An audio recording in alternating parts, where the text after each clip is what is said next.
화폐와 경제에 대한 학습을 하고 나니 경제가 무엇인지 이제 조금 알 것 같아. 근데 이 사장님은 왜 그렇게 똑똑한 거야? 정신 바짝 차려야지. 교수님 메일이 도착했겠지? 도착했구나. 클릭해봐야지. 물가 폭등으로 실질금리 제로라? 은행의 금리가 그렇게 낮은 것 같지 않은데 금리가 0이라고? 명목금리와 실질금리에 대해 배우면 왠지 이 궁금증이 해결될 것 같은데. 수업 시작 10분 전이네? 빨리 가야겠다.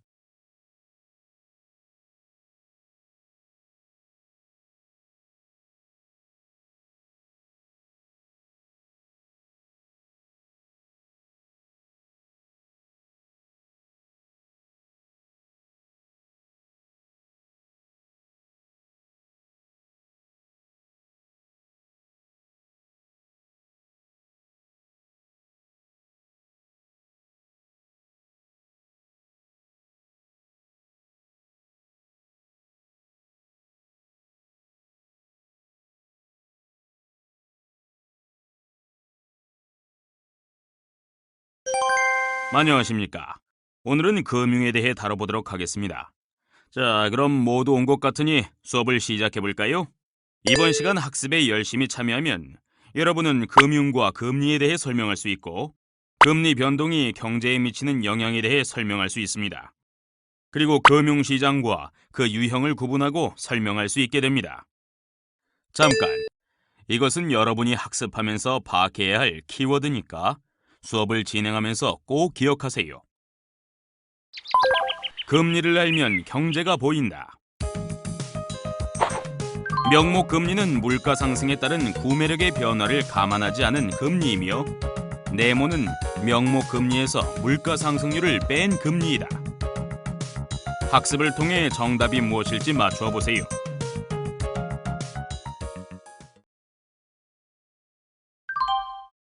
다 모였으면 수업을 시작하겠습니다. 금융에 대해 누가 설명해 보겠나요? 네, 금융이란 돈을 빌려주고 빌리는 것을 말합니다. 실물 거래에서는 상품과 돈이 교환되지만 금융 거래에서는 돈과 증권 또는 채무 증서가 교환됩니다. 예를 들어 예금주가 은행에 예금을 하면 은행은 예금주에게 통장을 내어줍니다. 좋은 설명이에요. 이와 같은 금융거래의 결과 당사자 간의 금융자산과 금융부채가 발생하게 되는데 예로 든 예금은 고객의 입장에서 보면 금융자산이고 은행의 입장에서 보면 금융부채이지요. 국민 경제 내에는 수입이 지출보다 더 큰 흑자 경제주체가 있는가 하면 반대로 수입보다 지출이 더 큰 적자 경제주체도 있습니다. 이렇듯 경제주체 사이에, 즉 흑자 경제주체와 적자 경제주체 사이에 돈이 융통되는 것이 곧 금융입니다. 그럼 금융제도란 무엇을 의미할까요? 돈의 융통과 관련된 금융시장과 금융기관, 그리고 이들을 운영하는 법규 등을 포함하여 금융제도라고 해요. 그렇습니다. 그렇다면 금융제도의 중요한 역할에 대해서도 알고 있습니까? 자금을 잉여 부문에서 부족 부문으로 원활히 흐르도록 하죠. 와, 역시 똑똑하네. 맞습니다.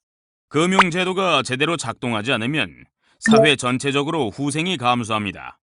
예를 들어 기업이 돈을 원활히 조달할 수 없으면 투자 활동이 위축되어 재화와 서비스의 생산이 위축됩니다. 흑자 경제 주체인 가게도 마땅한 저축이나 보험 수단이 없으면 미래의 소비나 노후, 재해 등 위험에 적절히 대비할 수 없을 것입니다. 돈을 빌린 사람은 일정 기간 돈을 빌려 쓴 것에 대한 대가를 지급하는데 이를 이자라 하며 이자의 원금에 대한 비율을 금리 또는 이자율이라고 합니다. 이자는 은행에 예금하는 경우에도 생기는데요. 이것은 뒤집어서 은행이 예금주의 돈을 빌려 쓴 대가를 지급하는 것이라고 말할 수 있죠. 예를 들어 은행에 10만 원을 예금하고 1년 뒤에 11만 원을 받는다고 한다면 돈을 예금한 대가로 받는 1만 원이 이자입니다. 이 경우 예금 금리는 얼마일까요? 이자 1만 원의 원금 10만 원에 대한 비율, 즉 10%죠. 네, 이러한 이자율은 다양한 의미를 갖고 있는데요. 첫째로 현재의 소비를 희생한 대가라고도 볼 수 있습니다. 즉 10만 원을 예금하지 않으면 누릴 수 있는 영화 관람, 외식, 옷 구입 등 현재 소비의 만족을 포기한 대가라고 할 수 있습니다. 두 번째로 이자는 금융거래를 하고 일정 기간이 지나면 발생하므로 이자를 돈의 시간 가치라고도 볼 수 있습니다. 그러면 금리는 어떻게 결정될까요? 금리가 어떻게 결정되는가는 학자에 따라 여러 가지로 설명되고 있으나 기본적으로 시장의 수요와 공급 원리에 의해 결정된다고 할 수 있습니다. 돈을 빌리려는 수요가 공급보다 많으면 금리가 올라가게 되고 반대로 돈을 빌려주려는 공급보다 수요가 적으면 떨어지게 됩니다. 먼저 자금의 수요는 주로 생산 활동을 하는 기업의 투자에 의해 좌우되는데 경기 전망이 좋아지면 이익 증가를 예상한 기업의 투자가 늘어나 돈에 대한 수요가 증가하고 금리는 올라가게 됩니다. 한편 돈의 공급은 주로 가계에 의해 이루어지는데 가계의 소득이 적어지거나 소비가 늘면 돈의 공급이 줄어들어 금리가 오르게 되죠. 또한 장래에 물가가 오를 것으로 예상되면 돈을 빌려주는 사람은 같은 금액의 이자를 받는다 하더라도 그 실질 가치가 떨어지므로 더 높은 금리를 요구하게 되어 금리는 상승하게 됩니다. 이 밖에 금리는 차입자의 신용과 돈을 빌리는 기간 등에 따라 그 수준이 달라지는데 빌려준 돈을 못 받을 위험이 클수록 그리고 차입 기간이 길수록 금리가 높은 것이 일반적입니다. 금리에는 어떤 종류가 있는지 아십니까? 먼저 빈칸에 맞는 금리를 보기에서 골라 옮겨보면서 금리와 관련된 용어에는 어떤 것들이 있는지 확인하세요.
금리에는 어떤 종류가 있는지 아십니까? 제가 한번 설명해 보겠습니다. 은행 예금 중에 단리 상품과 복리 상품이 있어서 찾아본 적이 있었거든요. 단리와 복리는 계산하는 방법에 따라 나뉘어집니다. 단리는 단순히 원금에 대한 이자를 계산하는 방법이고 복리는 이자에 대한 이자도 함께 감안하여 계산하는 방법이죠. 정확히 설명해 주었군. 그럼 만약 100만 원을 연 10%의 금리로 은행에 2년간 예금할 경우 만기에 받게 되는 원금과 이자의 합계액은 얼마인가? 단리 방식으로는 120만 원이 되지만 복리 방식으로는 121만 원이 됩니다. 금리는 돈의 가치 변동, 즉 물가 변동을 고려하느냐 안 하느냐에 따라 실질 금리와 명목 금리로 구분할 수 있습니다. 명목 금리는 물가 상승에 따른 구매력의 변화를 감안하지 않은 금리를 말하며 실질 금리는 명목 금리에서 물가 상승률을 뺀 금리를 말하죠. 둘의 관계는 다음과 같이 표현될 수 있죠. 예를 들어 1년 만기 정기 예금의 금리가 연 5%이고 물가 상승률이 연 5%라고 하면 실질 금리는 0인 결과가 초래됩니다. 따라서 예금 가입자가 받는 실질 이자 소득은 같은 금리 수준에서 물가 상승률이 낮을수록 늘어나게 됩니다. 금리는 표면 금리와 실효 금리로도 구분되어집니다. 표면 금리는 겉으로 나타난 금리를 말하며 실효 금리는 실제로 지급받거나 부담하게 되는 금리를 뜻하죠. 표면 금리가 동일한 예금일지라도 복리, 단리 등의 이자 계산 방법이나 이자에 대한 세금의 부과 여부 등에 따라 실효 금리는 달라지죠. 물론 대출의 경우에도 이자 계산 방법 등에 따라 실효 금리는 달라지죠. 자, 그럼 다음 빈칸에 들어갈 말이 무엇인지 아시겠어요? 네, 명목금리는 물가 상승에 따른 구매력의 변화를 감안하지 않은 금리이며 실질금리는 명목금리에서 물가 상승률을 뺀 금리를 말합니다. 금융거래에서 많이 접하게 되는 금리의 또 다른 개념 중 수익률과 할인율이란 말이 있습니다. 수익률은 투자 수익. 여기서는 이자 금액을 투자 원금으로 나눈 비율을 말하는데 100만 원짜리 채권을 지금 산 뒤 1년 후 원금 100만 원과 이자 금액 10만 원을 받는다면 이 경우 수익률은 얼마일까요? 그야 10%죠. 네, 그렇습니다. 할인율이란 할인 금액을 채권 가격으로 나눈 비율을 말하는데 100만 원짜리 채권을 지금 10만 원 할인된 90만 원에 사고 1년 후 100만 원을 받는 경우에 할인율은 얼마일까요? 10%겠죠? 네. 이를 위해서 앞에서 설명한 수익률로 바꾸어 보면 현재 90만 원짜리 채권에 투자하고 1년 후에 원금 90만 원과 이자 금액 10만 원을 받는 것과 같습니다. 식으로 나타내면 다음과 같습니다. 금융시장에서 일반적으로 사용하는 이자율 또는 금리는 수익률 개념입니다. 아, 할인율로 표기된 경우에는 정확한 금리 비교를 위하여 수익률로 전환하여 사용할 필요가 있겠군요. 한편 금리는 거래되는 금융시장을 기준으로 구분할 수도 있는데요. 금융기관 사이에 단기 자금 거래가 주로 이루어지는 콜 시장에서 형성되는 금리를 콜 금리라고 하고 채권 시장에서 형성되는 금리는 채권 수익률이라고 합니다. 채권 수익률은 채권의 종류나 만기에 따라 국고채, 회사채 수익률 등 매우 다양하게 존재해요. 채권 수익률은 채권 가격의 변동과 반대 방향으로 움직입니다. 채권 가격이 오르면 채권 수익률은 떨어지고 반대로 채권 가격이 떨어지면 채권 수익률은 올라가게 됩니다. 금리 변동은 경제에 큰 영향을 미칩니다. 따라서 한국은행을 비롯한 세계 각국의 중앙은행은 금리가 바람직한 수준을 유지할 수 있도록 하고 있죠. 즉, 금리를 수단으로 하여 과열된 경기를 진정시키거나 침체된 경기를 부양시킵니다. 또한 금리 변동이 너무 심하면 불확실성을 키워 기업의 투자 등 경제 주체들의 각종 경제 활동에 대한 의사결정을 어렵게 하므로 급격하게 변동되지 않도록 관리하고 있습니다. 그럼 금리의 움직임이 소비 투자나 물가는 물론 국가 간의 자금 흐름에 어떻게 영향을 미치는지 알아봅시다.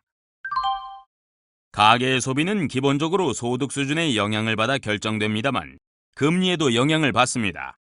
대체적으로 금리가 오르면 소비는 어떻게 변할까요?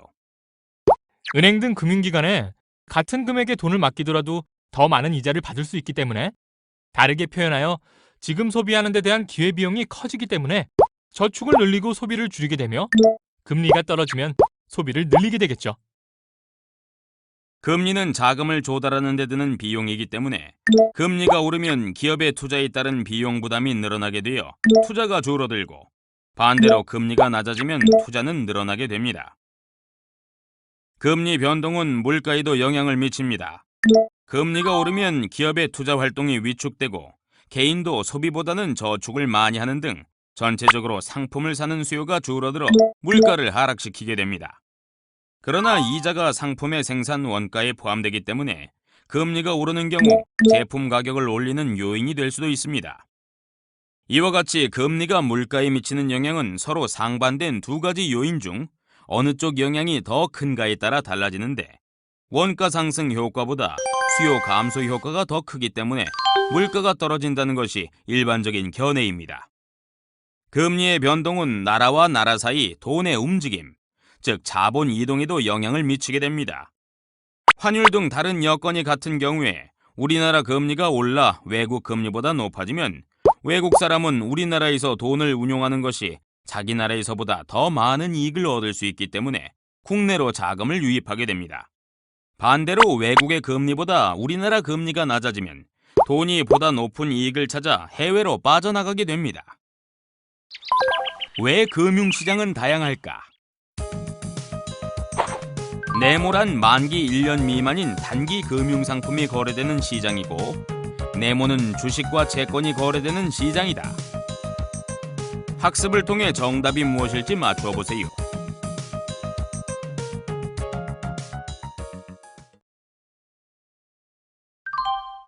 이제 금융시장에 대해 살펴보죠. 먼저 금융시장의 정의에 대해 살펴보겠습니다. 경제 주체 사이의 돈의 융통, 즉 금융거래가 이루어지는 장소를 금융시장이라고 하고 그 매개 수단인 증권 또는 채무증서를 금융상품이라고 해요. 그럼 금융시장은 어떠한 역할을 할까요? 금융시장은 자금의 수요자와 공급자를 연결시켜주는 자금 중개 기능을 수행하여 자금이 효율적으로 배분되고 나아가 경제 전체의 후생이 늘어나게 해요. 또한 경제 주체들이 금융거래를 하는 데 들어가는 탐색 비용과 정보 비용 등 각종 비용과 시간을 줄여주죠. 맞아요. 아울러 투자자에게는 금융상품을 언제라도 다시 팔아 현금화할 수 있도록 높은 유동성을 제공합니다. 이 외에도 금융시장은 금융상품의 가격, 즉 금리나 주가 등을 결정함은 물론 가격을 통해 자금 수요자의 신용과 수익성 등에 관한 각종 정보를 전달하고 시장 참가자를 감시하고 평가하는 규율 기능도 하고 있습니다. 좀 더 자세한 사항은 클릭해서 확인하시죠. 각종 정보는 시장 참가자들에게 위험을 잘 관리할 수 있도록 도와줍니다. 기업이 사업 확장에 필요한 돈을 주식이나 채권을 발행하여 조달하고자 할 경우 시장의 반응을 고려해야 하는데, 금융시장이 이러한 계획을 부정적으로 여긴다면 기업의 자금 조달 비용이 높아지고 주가가 하락할 것이기 때문에 계획을 축소하거나 포기해야 하는 경우가 생길 수 있습니다. 이러한 금융시장은 거래 단계, 형태, 그리고 상품 등에 따라 여러 가지 유형으로 구분되는데요. 여기에 대해 설명해 주실 분 있습니까? 거래 단계에 따라서는 발행시장과 유통시장으로 나눌 수 있어요. 발행시장은 자금의 수요자가 주식, 채권 등을 새로 발행하여 자금을 조달하는 시장이며, 유통시장은 이미 발행된 금융상품이 거래되는 시장이죠. 네, 보충 설명드리면 유통시장은 보유하고 있던 주식이나 채권 등을 손쉽게 현금화할 수 있게 해주죠. 다른 형태로도 구분이 가능합니다. 금융거래가 어떤 형태로 이루어지느냐에 따라 직접 금융과 간접 금융으로 구분되는데, 직접 금융은 자금 공급자가 자금의 최종 수요자가 발행한 채무증서나 주식 등의 직접 증권 또는 본원적 증권을 자기 위험 부담하에 직접 매입하는 형태로 금융거래가 이루어지고, 간접 금융은 자금의 수요자와 공급자 사이를 금융기관이 중개하는 형태로 금융이 이루어집니다. 네, 직접 금융은 주로 증권회사를 통해 이루어지는데, 증권회사는 자금 공급자의 위탁에 의해 증권 매매를 대행해주고 수수료를 받거나 자신이 자금 공급자로서 직접 금융시장에 참가하죠. 이와 달리 간접 금융은 은행이나 자산운용회사가 예금증서나 수익증권과 같은 간접증권을 발행하여 자금 공급자로부터 자금을 조달하고 이 자금으로 자금 수요자가 발행한 직접 증권을 매입하는 방식이라고 할 수 있죠. 지금까지 나온 금융시장의 구분 말고 또 다른 의견 갖고 계신 분 있습니까? 단기금융시장, 자본시장 등으로도 구분할 수 있을 것 같은데 정확히 설명은 못 드리겠네요. 아, 맞다. 그게 있었지? 네, 맞습니다. 금융시장은 거래되는 금융상품의 성격에 따라 단기 금융시장, 자본시장, 파생금융상품시장, 예금대출시장, 외환시장 등으로 구분됩니다. 그럼 단기 금융시장과 자본시장에 대해서는 다음에서 좀 더 자세히 알아보겠습니다. 단기 금융시장에 대해 클릭해서 살펴보시죠. 단기 금융시장이란 만기 1년 미만인 단기 금융상품이 거래되는 시장으로서 화폐시장이라고도 하죠. 가계, 기업, 금융기관 등이 일시적으로 여유 있는 자금을 운용하거나 부족한 자금을 조달하는 시장이라고 생각하시면 됩니다. 단기 금융시장이 발달하여 있으면 여유 현금이 생길 경우 안전성과 유동성이 높은 단기 금융상품에 운용하고, 자금이 일시 부족한 경우 단기 채무증서를 발행하여 조달함으로써 현금 보유에 따른 기회비용을 줄일 수 있습니다. 또한 단기 금융상품은 장기 상품에 비하여 금리 변동에 따른 가격 변동폭이 크지 않아 원금 손실의 위험이 적으며, 유통시장에서 해당 상품을 팔아 쉽게 자금을 회수할 수 있어 유동성 위험도 크지 않습니다. 마지막으로 단기 금융시장은 중앙은행이 통화정책을 수행하는 장이라고 할 수 있죠. 한국은행은 공개시장 운영을 통해 단기 금리를 바람직한 방향으로 유도합니다. 우리나라의 단기 금융시장으로는 콜시장, 환매조건부 채권 매매시장, 양도성 예금증서 시장, 기업어음시장, 표지어음시장, 통화안정증권시장 등이 있습니다. 그럼 이번에는 자본시장에 대해 알아보겠습니다. 자본시장은 주식, 채권 등 장기 금융상품이 거래되는 금융시장을 말합니다. 이 중 주식시장은 주주권을 표시하는 주식이 거래되는 시장이죠. 주식시장에서 기업은 장기 자금을 조달하고 투자자는 자금을 운용합니다. 주식을 발행하여 조달한 자금은 기업의 자기 자본으로 전환되어 기업 활동의 기초가 되며, 주식의 소유자는 주주로서 지분만큼 소유권을 갖습니다. 기업이 주식을 발행 시장에서 매각하고 나면 이 주식들은 조직화된 증권시장에서 거래됩니다. 우리나라의 증권시장에는 한국증권선물거래소가 개설한 유가증권시장과 코스닥 시장, 장외주식 호가 중개시장이 있죠. 그럼 교수님, 주식의 가격은 어떻게 결정되죠? 주식의 가격은 일반 상품의 가격처럼 주식시장에서 주식의 수요와 공급에 의해 결정됩니다. 주가에 영향을 미치는 요인은 크게 기업 내부 요인과 외부 요인으로 나누어 볼 수 있습니다. 가장 중요한 내부 요인은 기업의 장래 수익성입니다. 그 기업이 속한 산업이 성장 산업인가 정체 산업인가는 장래 수익성을 예상할 때 고려되는 중요한 요소 중 하나죠. 외부 요인으로는 경기, 금리, 환율, 물가, 국제 원자재 가격 등을 들 수 있죠. 국내외의 정치 상황 등 비경제적 요인에 의해서도 영향을 받는데, 지난 2003년 3월 주가가 크게 떨어졌던 것은 당시 이라크 전쟁과 북한 핵 위협이라는 불안한 국내외 정세 때문이었습니다. 이번에는 채권에 대해 알아보겠습니다. 채권은 기업과 정부, 금융기관 등이 자금을 자금 공급자로부터 직접 빌리기 위해 발행하는 채무증서의 일종입니다.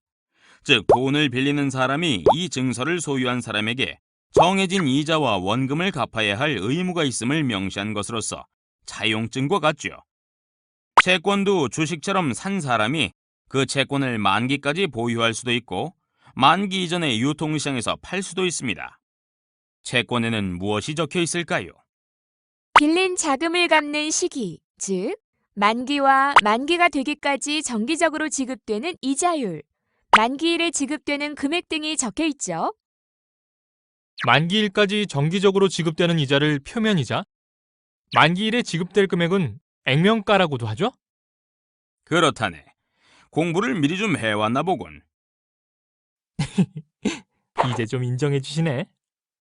네, 예를 들어 만기가 3년이며 100만 원이라고 쓰여 있고 1년 단위로 10%의 이자를 지급하는 채권이 있다면, 그 채권의 소유자에게 얼마씩 이자를 지급해야 하고 몇 년 뒤에 원금 100만 원을 돌려주어야 할까요? 빈칸을 채워보세요. 매년 10만 원씩 3년간 지급하고 3년 후에는 원금 100만 원을 돌려주게 됩니다. 맞습니다. 그럼 채권의 종류에 대해 알아보겠습니다.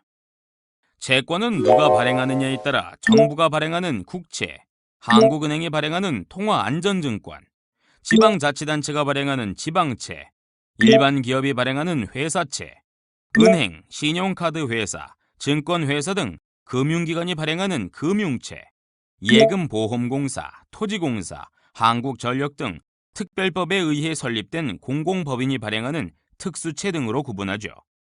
또한 이자 지급과 원금 상환에 대한 제3자의 보증 여부에 따라 보증채와 무보증채로 나누어 볼 수 있으며, 이자 지급 방법에 따라 할인채, 이표채, 복리채 등으로 구분할 수 있습니다. 최근 들어서는 회사채, 은행 대출 채권, 카드 매출 채권, 주택 저당 채권 등과 같은 자산을 기초로 발행하는 자산 유동화 증권이 금융기관과 기업의 새로운 자금 조달 수단으로 자리 잡아가고 있습니다. 와, 우리나라에서 발행되는 채권의 종류는 참 다양하네요.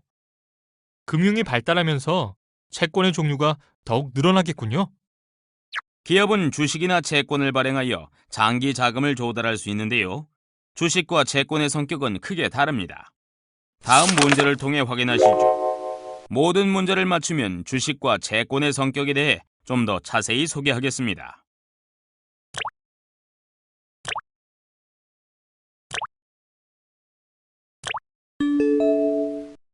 자, 그럼 자세히 알아볼까요? 주식은 기업의 소유권을 나타내는 증서로서 자산에 대한 청구권을 갖죠. 어떤 회사가 주식 시장에서 100만 주를 발행하였다면 주식 한 주당 그 회사 이익 중 100만 분의 1의 지분을 보장해 줄 뿐만 아니라 기업의 청산 시 부채를 뺀 잔여 재산에 대해 청구권을 가집니다. 즉, 주식을 보유한 사람은 해당 지분만큼 그 기업의 소유자군요. 네. 그러나 채권을 보유한 사람은 그 기업에 대한 채권자일 뿐입니다. 따라서 기업이 많은 이익을 낼 경우 주주는 배당금을 많이 받을 수 있지만 채권을 가지고 있는 사람들은 정해진 이자만을 받습니다. 손실이 나더라도 채권 보유자는 정해진 이자를 받지만 주식 보유자는 회사에 돈이 남지 않아 배당금을 받지 못할 수도 있습니다. 투자자의 입장에서 보면 일반적으로 주식은 채권보다 위험 부담이 더 크며 자산 자체의 가격의 변동이 심합니다. 자, 그럼 다음 빈칸에 들어갈 말이 무엇인지 아시겠어요?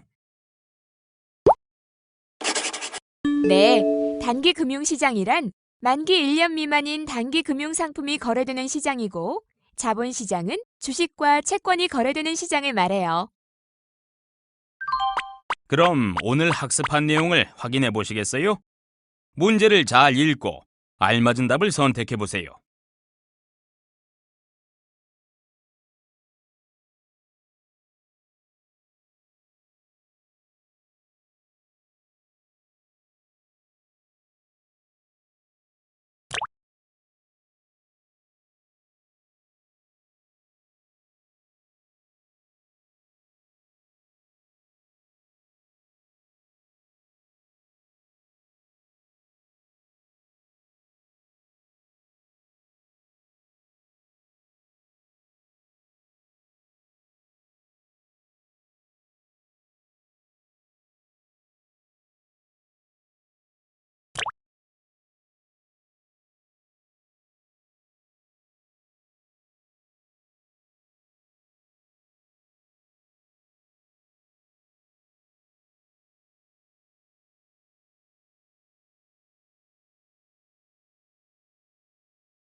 오늘은 금융과 금융시장에 대해 확실히 알 수 있는 유익한 시간이었어.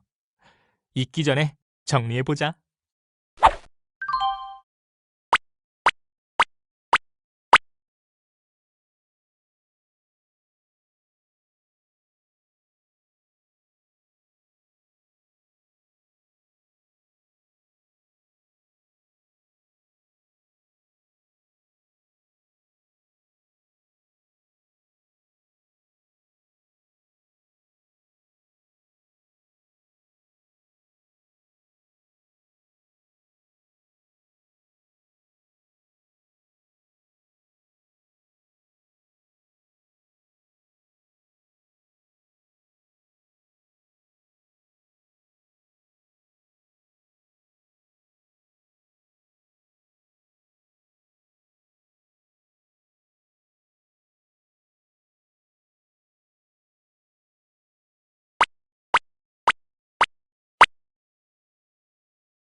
오늘 학습을 통해 금융에 대해 확실히 이해하셨죠?